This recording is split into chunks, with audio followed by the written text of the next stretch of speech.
Hello and welcome to Soul. Today's is not a problem, it's just this and look at the way it works. It's yeah, I like it a lot. It's a Jacob's ladder, or some people call it the magic chain or magician's chain, but it's made out of rings, and you know what? I'm going to teach you how to make this, and I'm going to teach you how to use it.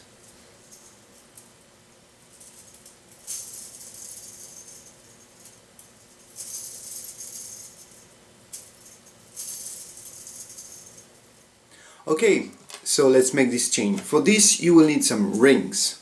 So whatever kind of ring you want to use, it has to be rings that you can open and close easily, because you're gonna have to put them all together. Personally, I'll use these. Those are binder rings. I can buy it very easily in any furniture store, and they can open and close very easily. Closing is easier than opening. Avoid plastic rings, they're kind of too light for that. If you know how to make chainmails and stuff like this, well, you can use smaller rings. You can weld them and do whatever you want with that. You can use big rings, but be careful because it's going to be very long. And you need a good number of them. The chain I use as 38 rings, and it's already a pretty long chain, so you don't need really to have a lot. Maybe a dozen is enough to start the effect, and after, if you want something longer, no problem. Let's do it. Grab your rings and let's do it. Okay, here are some rings that are already open, and it's important to open the rings because when your hands are busy, you don't want to waste your time and your skill trying to open some rings while doing everything I'm going to teach you. Of course, this is the starter ring. Of course, it's already closed because you don't need to open it. On the starter ring, here's what you're going to do. You're going to hook two other rings, and that's the way you start. And now this is a three-step procedure. The first step is that you take those two rings, then you turn clockwise 90 degrees, quarter of a turn, and that's the end of the first step. So you like this, you just put your two rings, you grab them with your right hand, and you turn 90 degrees clockwise. Then, second step is to put one ring through those two. And that's it. And the third step, which is the one where you can make a mistake. On the left of the ring you just put, I mean that way, not here, but there, you are going to hook only the top ring of those two. And that's it. I'll do it again, don't worry. Once you're done with that, you take those two rings you just put and you're back at step one, which is you grab them, turn them 90 degrees clockwise, and then we'll do it again. You take one ring, go through, take another ring on the left of this one that you just put, you grab the top ring and you close it. Grab those two rings, turn clockwise, and do it again. Grab the two rings, grab the top one on the left of the one you just put, grab those two, turn clockwise, and do it again.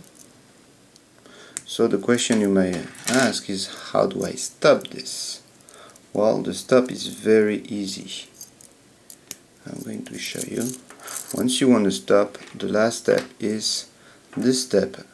You put your ring through those two and that's it. You don't put any second ring on the left of this one. That's the end. And then you end with a chain that has 2 single rings at each end and something very intricate in the middle.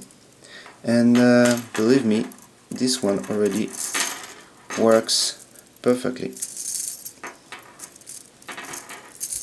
But how to make it work, I'm going to show you that in the next part of this video. So, now we have our nice chain. We're going to learn how to use it. You can take for the top either this ring, either that ring, that really does not matter. And then you have those 2 rings here. You're going to pull them gently upward, and you will see that one ring pulls, when you pull it upward, takes all the rest of the chain with it. And the other one, this one, when you pull, takes only half of the chain with it. That's the one we want. So what we're going to do now, we're going to pull this one, and the one that is in my right hand, I will let it go forward. And that's it. Then, because I want to come back to the same position, I'm going to give the chain a quarter of a turn counterclockwise when you look from the top, and I'm back at the same position, and I can do it again. And again. And again. I can take the other hand, find the right one, and again. And again. And again. And the funny thing with that is that actually there's no ring that's going down, just an exchange of rings. One is going to go one level and push another one, which is going to push another one. And if you look closely to what you're doing, you're actually touching only 2 rings and no other ring. This one that is now here, then when you turn, you grab it back, then you push that one, you turn, you grab that one back, and this one you push it back again, grab that one, grab this one, push that one, and again and again. You are just playing with 2 rings and that's it. And actually you can do like that. And that works. Only with holding 2 rings. So that's the way to make this Jacob's ladder, magician's ring, and magic chain, magician's chain, or whatever you want to call it. And personally, I actually really love it. I hope you enjoyed this one, and see you next time. Bye bye.